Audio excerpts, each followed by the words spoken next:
Hi, everyone. Welcome to the NTP Podcast. Today is a great day as I'm catching up with Cathy Lill, who I haven't caught up for a while. Cathy is Head of Product Engineering at Hireup, and we haven't caught up since the days of the Newcastle JS That's right. Meetup, which was really, really good meetup to go to and have in Newcastle. It was, yes. Hopefully we'll get something up and running again soon. Yeah, so it's great to spend some time with you. So I thought we would just start by talking about your career to date and how you got into tech.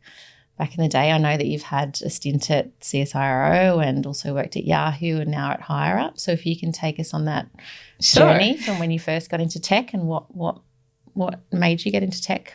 Yeah, I started off, I did communications at uni, so I didn't do software engineering. So I actually majored in sound and radio production. So It's very cool to be on a podcast and get to hang out with all the cool gear. But while I was doing that, I also just got into building websites. So a bit of a passion for you. Showing my age a bit, but it was still the late 90s. Right. Then, so. Back in the day of flash banner ads and Yes, yeah. At that time the internet was still kind of new and exciting and I guess the thing I really liked about being in media was, I was interested in kind of having something to say, I guess. And, and I saw kind of media as like the way to do that. And when the internet came around, it was that, but so much more democratized. And I really loved that about the internet. That was the thing that I thought was really cool about the internet. Anyone can publish something on the internet. Anybody can go and build a website. Anyone can go and publish an article. It was all pretty lo-fi, do it yourself back then. But I just really loved that idea of anybody being able to create something and get it out to everyone in the world. And so did you take on client projects during that time, during your communications career or? I did. So, I did a little bit of radio, a little bit of TV, but also just started kind of building websites just sort of for fun and just for something to do and just to kind of put something out there. And that led to doing a few kind of client projects. And so you started off more of a freelance web developer? Yes. Yeah. So I did that kind of in my last year or so of uni. Brief foray into the music industry as well. What were you doing in music? I was in a band. I was in a local band, but I also worked for a local booking agent, booking all the kind of cover bands in the pubs. All the gigs. Yeah. Cool. So I did that for a while as well. So I did a few kind of random things before I ended up kind of properly sort of settling on tech. And what was your band called? My band was called Twin Psych. Twin Psych. Yes. Yeah. And was there hello to any former bandmates out there. And was there any particular pubs that you played at regularly? Oh, all the old places in town. Yeah. So was it a cover band? No, all originals. Is that great? Yeah, Fantastic. all women. Five women hard rock band. Amazing. Yeah, we used to play all the old places, the family and all that in town. Who wrote the songs? Everybody. Yeah. Yes. Yeah. What was your position in the band? Keyboard player. Keyboard. Aww. Yes. That's one thing I didn't know about you. That's really? Great. Yeah, cool. It all had quite a kind of, I don't know, it was all kind of, sort of AC/DC meets Faith No More type style of thing. Yeah. Amazing. And so then when did you get your first tech job? So I actually travelled for a bit. I did a bit of backpacking in the UK and just worked in pubs and, worked stacking shelves in supermarkets and did that kind of thing. And living the life. Yeah. And when I came back, I could see that tech was, it was becoming a job like that. That was maybe a career. And, I think at that time media was pretty difficult to get into, but it didn't seem to have as much of a career path. I was interested in the technical side of media, so I wasn't doing, to camera stuff. It was the technical kind of stuff at the back. So there just didn't seem to be as much of a career in that. Were you based in Newcastle at that time, or? I came back to Sydney. Okay, yeah. So I sort of travelled and I came back to Sydney. Yeah, as most of us do. Yeah, partner had a job in Sydney, so I went there and thought, I'm going to see if I can turn this kind of skill that I've got into a career. And so I actually started off. I did quite a while in digital media. I was really keen to do something in that space still. So I started off working for a magazine publisher. I used to do the cover discs. So the name of the publisher, they're not around anymore, but we had some pretty high profile magazines. So we did official Xbox magazine, official PlayStation magazine. We did official, and we did the official Windows magazine, and we also had a bunch of computer mags. We did a guitar mag, and my job was to do the cover CDs. So the CD that you got on the cover of a magazine that had all the little kind of had all the little demo bits of software on it. Yeah. So I kind of built a little database system and built a thing in a Macromedia Director actually and Flash to kind of have this cool interface for the CDs. And in that company, we started doing websites for all those magazines. And so that was kind of my first job in tech and media tech, I guess. And from there I went to News Limited. So I worked on news.com.au for a couple of years as a front-end engineer. Yeah, wow. And then kind of went on from there. Back when news was taking off online?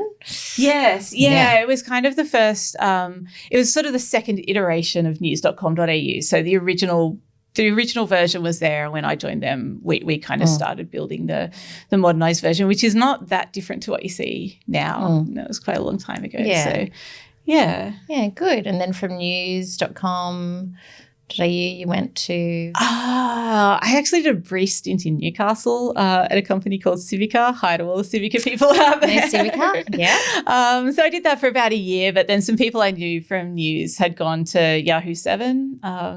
So I went to Yahoo 7 for a while, again in the front-end team. Did a bit more travelling, worked at an agency in London, some really nice people at the other media in London. Yeah. And when I came back, I came back to be the kind of front-end team lead at Yahoo 7. Yeah, good. So you've always combined that original interest with communications and media with your tech career. I did for quite a long time, yeah. Although I think by the end of it, it got a little bit like the same problem all the time. Yeah. You're always kind of doing the same sorts of things. There were some really interesting projects in there around kind of embedded video, and we were just starting to do like on-demand TV stuff then. So there was a few interesting projects like that, but the majority of it was still kind of just very much the bread and butter of, news, online media, news content website and, dealing with display ads and dealing with carousels and all that kind of stuff. So, I really liked doing it, but I think as well kind of, the media landscape changed a lot over that time and, I guess became something that I was less passionate about than very competitive and cutthroat, isn't it? Yeah. And I think also I think the content became less important over time. I think that was an interesting thing to watch happen as someone who was really into, building stuff on the internet, but also kind of into the, I guess the idea of the media as like the fourth estate. And then, I think when I was young, you sort of had these hard-hitting journalists that would go and, expose corruption and do these kinds of things. And I think one starting to be part of that. But I think what happened was that over time, and particularly with digital media, it became a lot less like that, and it became a lot more about, just pumping out stories that you think would get the most clicks, and kind of putting stuff out there that was, more. It's like everyone can publish the news these days. Yeah, and I think there's less. The economic model, I guess, for news media is just so much different now than it was.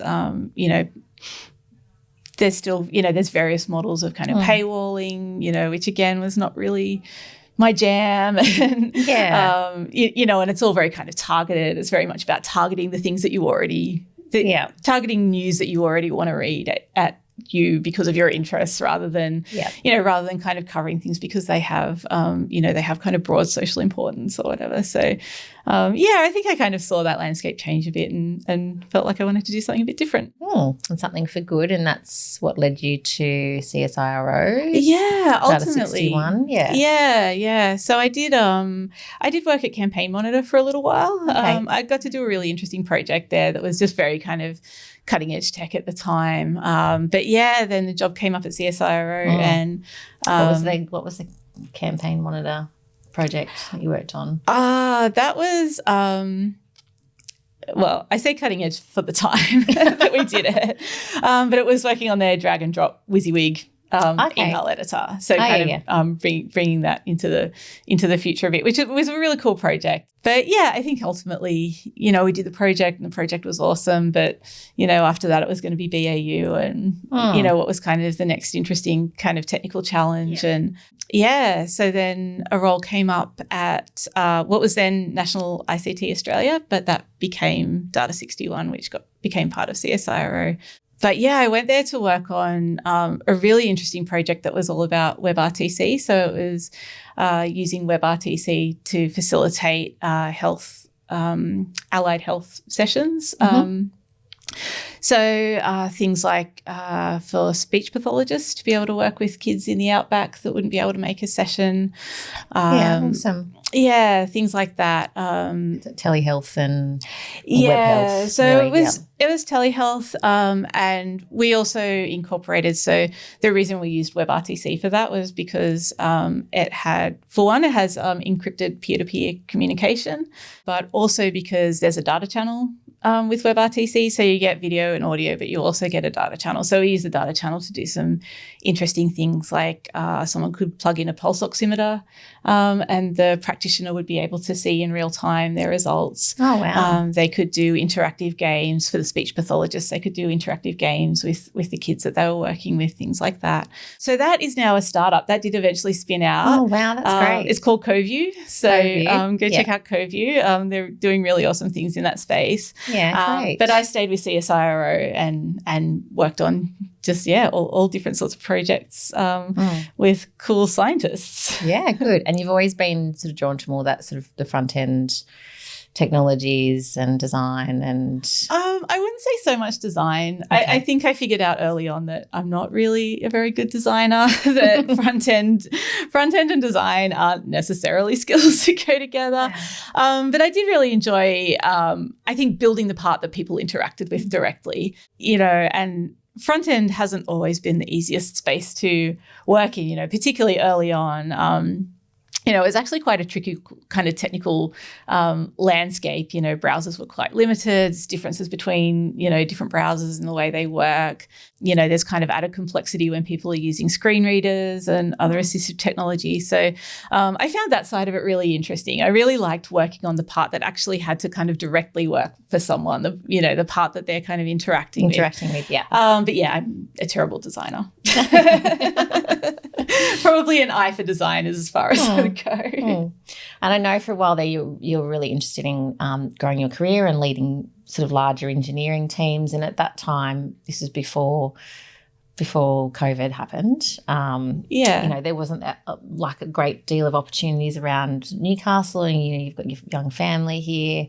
Yeah, and then I guess the pandemic happened, and then it opens up all these other opportunities that you can work remotely from Newcastle, which is fantastic. Yeah. One good thing to come out of the pandemic. That's true. Yeah. So I actually, when I took the role at Data 61, that was remote. I took that role on the condition that I could do it remotely. Oh, okay. Yeah. So I actually had been working remote for quite a long time. Okay. Yeah. I ended up doing a project with some people at CSIRO in Newcastle. So I did go into the office and hang out with them. Okay, Eventually they bestowed a desk upon me because I'd been hanging around so long. But yeah, I was mostly remote. That's good. So you've been working remote for a long time then. Yeah, and actually the teams I led, so I was leading teams at CSIRO as well. The project I went there to work on initially, I went in as an engineer, but once that project was done, I sort of started looking to, I could see some gaps in the engineering function there. They didn't have a front-end team, so I kind of started a front-end team and I led that team for a while, and then again, could just sort of see a gap in the way CSIRO worked specifically, where they would often kind of put single engineers on a project, on a research project, and expect an app or a product or something to kind of pop out at the end. But it wasn't working too well. And as part of Data 61 engineering, we had a bunch of really amazing engineers. We had designers, we had product managers. So I pitched the idea of putting together a product team that could then go and work with research projects to kind of realize, an app or some kind of product that would sort of put their research work out, to the public or to the market. So I led that team out of Data 61, but we were able to actually go around and work with all different projects in CSIRO. So that was really cool and something a bit different. But that kind of gave me my first experience working, leading a cross-functional team. So I'd led front-end teams a couple of times, but I didn't have any experience with managing back-end engineers or designers or, anyone that wasn't sort of a specific front-end function. So that was a really interesting opportunity to get into managing a cross-functional team, and having to be across sort of how everything worked and not just how the front end worked, which was super interesting for me. I'd always been very keen to understand how everything else worked as well as the part I was working on. So it was really cool to be able to work, and especially work with all sorts of different research projects, people just doing kind of some cool out there things, and some of it was going to see the light of day and some of it might not, but getting to work in all different spaces and helping them bring that to life, their dreams. Yeah, definitely. Yes. And some of those research projects, people would work for years on those before they got to a point where they even sort of had something that was viable. So it was really exciting to kind of work with people that were just so committed to their project and really committed to their research and what they were doing, and to be able to kind of help them kind of realize something that other people could interact with and could kind of see the benefit of what they were doing was really good. Oh, very good. Yeah. And then the role with Hireup came up. How did you find that role? Yes. So actually that was through someone I knew who was working there. They had passed my name on, and I hadn't been interested at the time, but then they were sort of following up on a few people they'd had earlier conversations with. And I was, as much as I was enjoying working at CSIRO, I think the landscape of the types of projects we were working on was starting to change and was not so aligned with what I was wanting to do. But I really wanted to, I was thinking about where to go next, and I really didn't want to let go of the social impact that I was able to have working at CSIRO.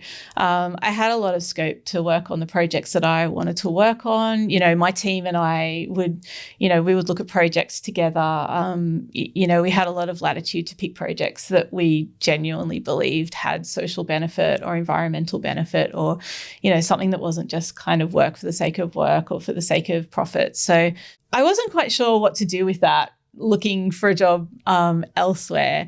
And then Hireup gave me a call. JJ from Hireup sort of rang me and said, just wondering if you're looking at the moment. And I knew a little bit about Hireup. I knew a couple of people who had worked there. So she kind of told me about the profit for purpose mission of Hireup and what they were doing, and it just sounded like a really great way to kind of get back into product engineering, but still be able to work on something that has genuine social good, that is for profit but also for purpose, and a company where that's important still. So can you tell the audience what Hireup's sort of mission is and their model and how it all works? Yeah, so Hireup is a platform where NDIS participants can connect with a support worker and book their own shifts with their support worker. So is it specific types of care that they offer, or is it across a broad spectrum of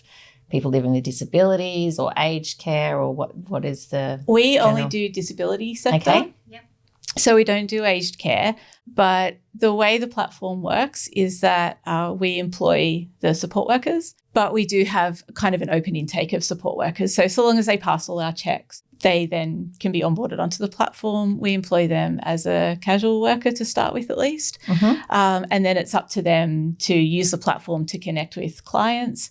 But a big part of it is that it provides choice and control for clients.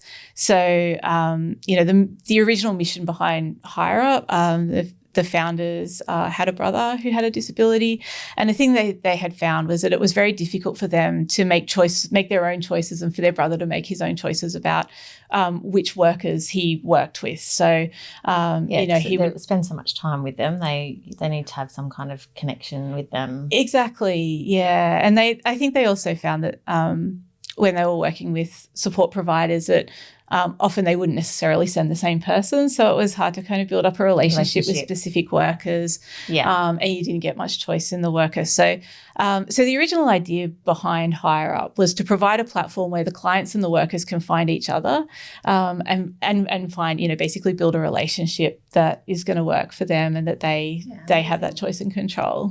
Yeah. Very good. And you were what was the scope of your role when you were first hired by them? Because I know you've just got a promotion yesterday. Yes. So we'll talk about that in a timely. minute.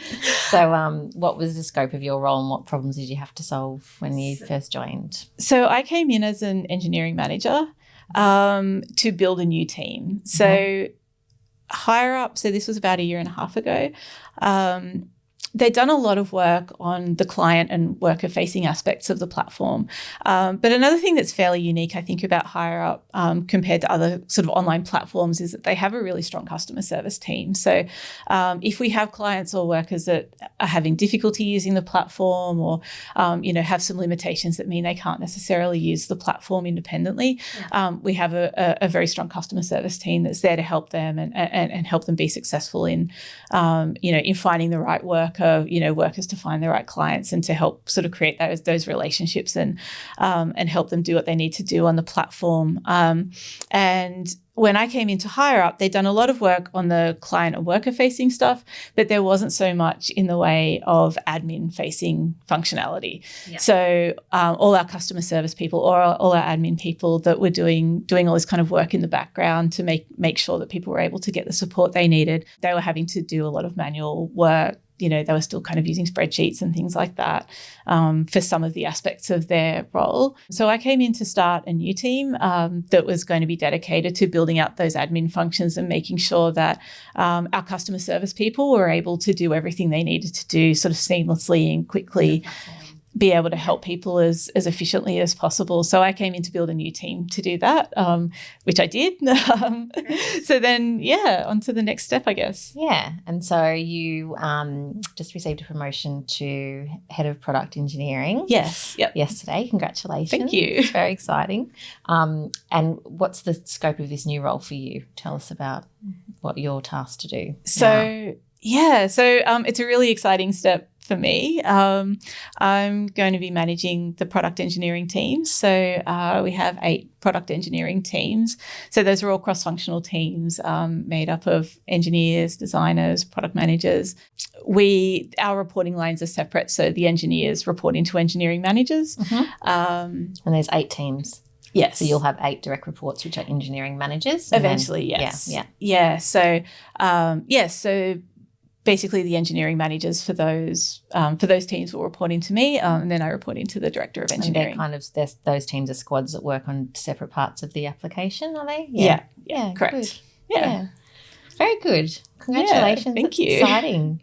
So Hireup have been around for about 6 years, you said. So they're in more sort of scale-up phase at the moment. Yes. Yeah. So we're looking to rapidly scale up at the moment. We've recently had an investment of $40 million from Seek Ventures, which we're really excited about and is enabling us to hire some more awesome people and just be able to do so much more for our clients and workers. So yes, we're looking to hire. We're hiring across all roles in engineering. So do get in touch if this sounds like a place you'd like to be. Yeah. A full purpose organisation. Yes. Yeah. Yep. It's doing great things. Awesome. Yeah. And we're very active in the disability community as well. We have a really strong content team who are building out a really great content website. They do news articles. They get out in the community. We commission articles. So, we've commissioned some articles recently, sort of around, I guess, current events and, things going on in the disability sector.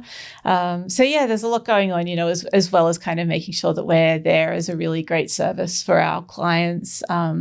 We really care about making it a great experience for our workers, making sure that our workers, that our support workers have career opportunities, making sure that they've got all the tools they need, I guess, to make sure that our clients get the support they need, as well as getting out in the community. So there's a lot going on. Yeah, good. And how would you describe the culture within the broader business and your team particularly? So as far as the broader business, Hireup's motto is a good life for everyone. And that is very genuinely held belief in Hireup.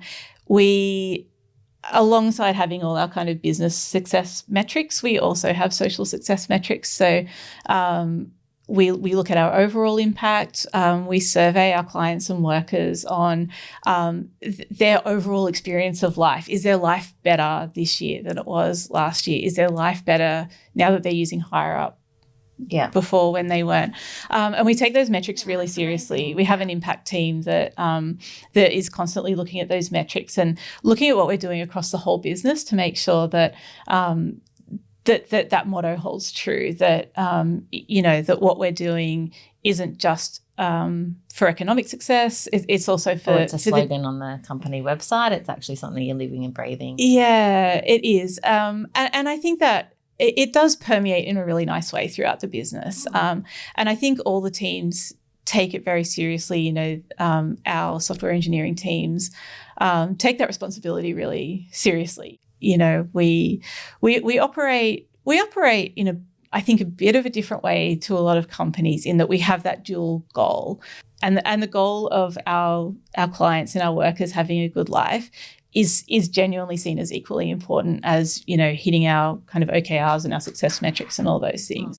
So it means that, if you can see something happening in the software that you think has a negative effect on people, it's really openly kind of welcomed to bring that up and raise it, and bring that into our kind of product strategy and our road mapping. So there's a lot of, I think there's a lot of influence that the technology team has around those kind of social benefits and, around, the safety of our users online, making sure that we're taking care of their personal information appropriately. Yep. All those things are really important to us, and just as important as profit. So I think from the point of view of an engineer, it's a really empowering place to be because you're not kind of under that pressure of trying to balance those two things, I think particularly coming from a front-end background, sometimes you have this push and pull between we've got to get the feature out, the feature has to work for advertisers, but I want to make sure it works for people using screen readers. I want to make sure it works for people using assistive technology. But that, those things might be at odds in another company. But at Hireup, those things aren't at odds. At Hireup, those two things are equally important, and given the same space. Yeah, that's amazing. I didn't think of it in that sense that you would have to, you'd have to be adapting your technology for people that have, low vision or, other disabilities. So, yeah. Yeah. And there's quite a lot of different, there's a lot of different ways that people will access the internet. Screen readers, I think, are the ones that people think of a lot, but that's not the only assistive technology people use. There's all sorts of different assistive technology that means that people will experience your website or your service in a different way. So we try and kind of be holistic in our approach to that too. Very great. Yeah. So what is the great things about working for Hireup, and what are some of the benefits that the organisation offers, and what are some of the tech that you're working with? And I know you've been particularly interested in functional programming languages in the past. Is there anything like that coming up that would be interesting to potential employees and developers? Yeah, definitely. So engineers? So I think as far as what it's like to work there, has a really incredible culture. Hireup has a very unique culture, I think. And, we spoke about that a little bit already. But I think if you're looking for somewhere where you really care about your work having a positive impact on real people, then Hireup is a great place to work because you can see that every day. And it's important. It's seen as important. And I think that's a really nice thing to have. But more broadly, it does have a really kind of fun, friendly culture as well. And are people mainly remote, working remotely? Pretty much, yeah. Most people are working remotely now. There's an office in Sydney. Yeah, so we have an office in North Sydney. We have options for people to work in the office, hybrid or full remote. If you're full remote and you're outside Sydney, then you also get 4 trips to Sydney per year, all expenses paid. So we pay for your travel, pay for your hotel. Awesome. So you get to get together with the team. Yes, and, yeah. Some social events. Yes, for sure. So we try and organise that around quarterly planning. Mm-hmm. So for every kind of quarterly planning and kickoff that we do, we invite all the remote people to come to Sydney and all get together and do some social things as well as having some time to work together. But we also have for people that are sort of close enough to Sydney or in Greater Sydney, there's also kind of the hybrid option, if you prefer to be in the office a couple of days a week. Yeah. Not really many people in product are working full-time in the office anymore. Most of us are remote. I'm remote. Working from Newcastle, and we have remote team members all over Australia. So we have quite a few people in Melbourne, have people in Brisbane, people in Perth. That's great. So how many people in your team currently? In the whole engineering team? Yeah. Around 50. Yep. Yeah. Great. And we're growing that. So and we're growing that in all departments as well. So we're hiring software engineers, we're hiring SRE people, tech ops, data science, data engineering, across all roles. We're really trying to build out all of those functions at the moment. So yeah, we've got something for everyone. Oh, exciting! And how do as you're the leader, how do you like to lead your teams, and how do your teams work, or remotely? And what productivity tools and communication tools do you use as a team? Yeah, so we kind of use all the standard stuff. We use Jira for kind of tracking our projects. We use Slack a lot. I think that's an interesting thing about working for a company that's very social is that when all those people are not in the office anymore, then Slack becomes very a very kind of central part of your day. But I think that the way people use those tools is really kind of productive and very positive. We don't seem to see too many issues with, I guess the way people are using those tools. People seem to be using them, to have positive interactions with each other. We have a lot of kind of social channels. We have channels for parents and channels for people that are into music. And so there's a lot of kind of interest channels that people get into. Something for everyone. Yeah. And the way we work, we work in a fairly typical agile setup, I would say. We do 2-week sprints, we do retros, we do sprint planning, we do demos of our work. We don't do that every 2 weeks. We found that was it was a lot of pressure on the teams to kind of, have something new to show the whole company every 2 weeks. So we've scaled that back quite a bit, but we have a showcase where we show off what we've done to the wider company when we've got something kind of big to show. So that's always really nice to have people from around the company and other departments kind of come and check out what product's been working on. And what about some of the newer projects that are coming up that these teams might get to work on and initiatives that the company is releasing? Yeah, so 2 big things that we're doing at the moment is where Hireup is trying to move a little bit more into the complex support space. So traditionally we've serviced more of the kind of social support space, which is the kind of support work where people can go and say, help someone go out for dinner or help them attend a day program or something like that. Where help them to enjoy their lives exactly outside of the day-to-day. Yeah. But there's also a large part of the market that is complex supports where people need more more complex types of care that maybe might require more specific skills from workers. So a lot of the work that our team is doing at the moment is to facilitate that, so to make sure that we can support workers that are doing more complex types of support work. and also support clients that need those more complex supports. And a big part of that is something called Team Builder.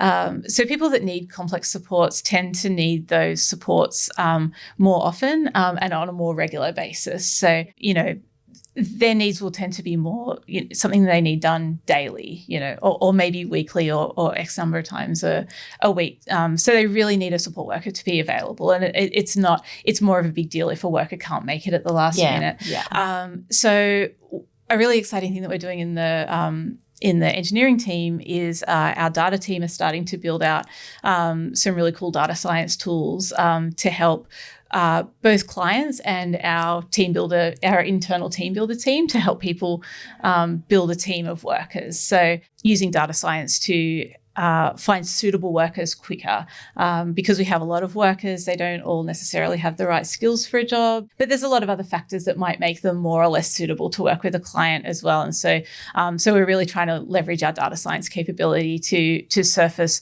the workers that are most suitable for a client, that are most suitable for the type of work they want, for the schedule they want, the location they are. So there's some really exciting stuff going on there. We've also got some interesting work going on just around the way we communicate with workers. So traditionally, we've leaned very heavily on email and on personal phone calls to communicate with workers. But we're looking to kind of finesse that, use SMS more heavily, use direct communications more heavily, direct messaging and things like that to kind of tailor the experience much better to, to what individual workers and clients want and need so that they can interact with the platform in a way that works for them. And we also have some really nice, I think, just sort of technical advancements going on more generally. We're really in a phase where we're consolidating our tech stack at the moment. And we're sort of moving from having experimented with sort of various different technologies and different stacks for different things, where we've really kind of zeroed in on our Node stack. So Vue.js on the front end, Node, MongoDB, and we're basically in a phase of kind of bringing all our tools up to standard with that code base. So there's some work going on at the moment that is, I guess, not necessarily glamorous, but developing some of those tools. Yeah, but I think it has. I find as an engineer, it's always nice to be able to spend some of your time making sure that you're using best-in-class tools, that you're doing things, in the most appropriate way, that you're following best practices. And sometimes it's easy, I think, when you're kind of trying to get things out really quickly, it's easy to kind of leave those things behind. So we're really in kind of a consolidation and building phase now where, we're spending time making sure that our tooling is right. We're spending time making sure that our tech stack, is up to date across the board, that, that we don't have kind of old dependencies and things dragging us down. So you can scale and, Exactly. Yeah. So we really are building out to scale at the moment, which I think is always a nice thing to be able to do, is to spend a bit of time just getting it right. There's kind of it's great to get features out, but it's also nice to just get the engineering right, and we're working hard on that at the moment. Yeah, good. And so, how would you describe your leadership style? So it's always an interesting question. Yes, it's very hard to analyze yourself. But I think my style is very collaborative. I really like working with people, and I think it's really important that the whole team is kind of passionate about what you're doing, and that everybody kind of has that motivation, and I think it's up to the leader to make sure that is in place, because people aren't going to feel motivated if what you're doing in the business doesn't align with their values, or if the way that you're building things doesn't align with the way they feel is the best way to build something. So I guess I hope at least to balance getting that consensus though with different people in the team. And I think it's not always about consensus. I think sometimes looking for consensus means that everyone will just be constantly arguing. So I think I think I have in my approach a little bit more of an idea of there's a time for discussion and then there's a time for decision making, and sometimes there is a person for decision making as well. So I think it's just really good to be clear about who is a decision maker? Are we all deciding together? Is there one person who is the most knowledgeable about this topic in our team, and they should make this decision? Now, is it a management decision? I think sometimes a thing that people find difficult about management is being the decision maker sometimes. So I think it's nice to have consensus, but it's also, I think it helps your team when you can stand up and make a decision and stand behind it, and not expect the team to constantly make all your decisions for you. I like to try and find that balance as much as I can. Sometimes it's not always easy in the moment, but I think that's kind of what I strive for, is to get people behind an idea, and to make sure people feel that they have buy-in and they feel like they have a say, but also be prepared to take a decision and stand behind it when it's needed. So you're obviously looking for, when you hire and bring new people into the team, you're looking for that collaboration piece in those engineers as well is really key and really important for your company, as a brand and as a business. And the culture. Yeah. Yes. I think, and I think particularly the type of business that Hireup is, and the type of culture that we have at Hireup is very much geared towards people working collaboratively. We tend to work quite a lot across teams as well. One of my teams has been working really closely with the customer service and people and culture teams on initiatives we're working on. Other teams are working really closely with the team builder team. Our money team works really closely with finance. So it's really important to be able to collaborate across departments as well as just being able to collaborate with the people in your team. And we do find that some of the people that are really successful engineers at Hireup are really good at that. They're really good at being able to kind of talk directly to the other people in the business that we're working with as well as being good at collaborating in the team. But with that said, I think the thing that I look for most is just people that are passionate about what they do. And I think it's okay for that to be in different spheres. Some people are really passionate about the tech. They're really passionate about doing things the right way, doing things in a way that, it's built to last, it's built to be used. It's not going to fall over. But for some people, that passion is really about what we're doing for users, which is fine as well. Exactly. It's got a balance with the quality piece. Yeah. So I think it doesn't always have to be in the same vein, but I think I always look for people that really care about what they do and have some part of it that they really care about, and they're going to bring that to the team. And they're curious and want to understand how things work and, what might benefit your customers and clients. Yeah, definitely. Definitely. Yeah, good. And so that's about your sort of your team and what you're looking for. What about you personally? What do you like to do in your spare time? I know you've got your young family. Yes, well, I have 2 small kids, so spare time is kind of a distant memory. Although I'm a little bit into cycling, I'm kind of into mountain biking, and cool. I do Glen Rock. Yes, when I can, which is not very often these days. But I do also love kind of working on bikes. Still try and take my son through there. Oh, nice. Yeah, while he still wants to go with me. Yes, yeah. my girls are quite little, so they're a little bit too young, but not for long. But I really love working on their bikes. It's like I get to fiddle with bikes and do some tinkering and mechanicking with the kids' bikes. So I spend half my weekend working on their bikes and the neighbour kids' bikes and getting them all up and running. It's nice when you're kind of staring at a screen all day to and do something with your hands. Yeah, build something real. Good on you. Nice. And do you listen to any podcasts yourself? I'm actually not a big podcast person. Oh. Yes, I know. Controversially, I suppose, being your media career on a podcast. Yeah, I know. I think it's interesting. I think I'm a big music person. Yeah. So I think if I'm going to listen to something, who are your favourite bands? Music. Oh, yeah, I have a lot. I don't really have a favourite band. I do too. I'm just really into Gang of Youth at the moment. Oh, right, nice.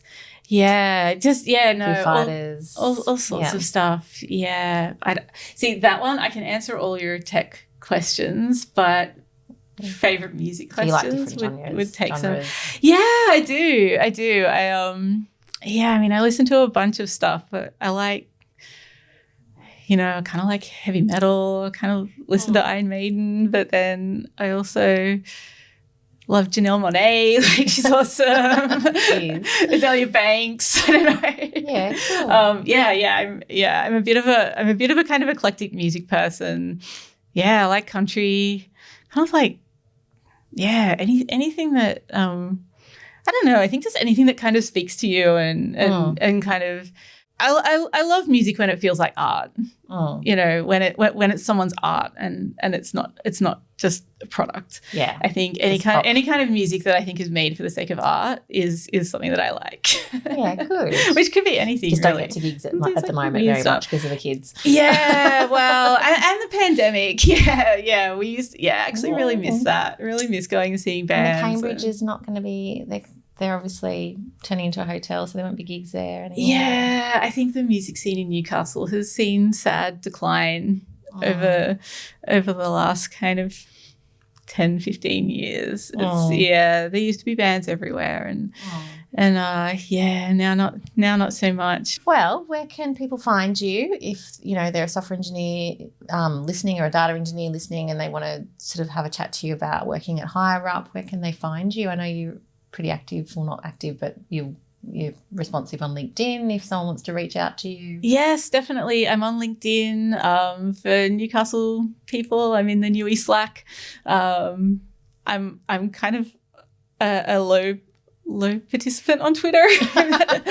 I am technically still on Twitter. If you send me a message on Twitter, I will get it. I don't tweet too much anymore. Twitter turned out to be kind of a stressful place to be, I think, once a lot of stuff started happening in the world. Yeah. But exactly. Yes, definitely. I'm on LinkedIn. I'm on Twitter.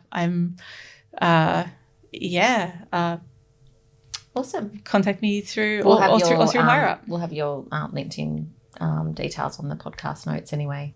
Well, thank you so much. It was always good to catch up with you. Likewise. I just feel like it's been years since we've been hanging out at the JS meetups. And, it is. It's been great. Good to see how your career's grown, and I'm really excited for your promotion. Thank you. Congratulations again. And I know there'll be some great people that want to come and work with you.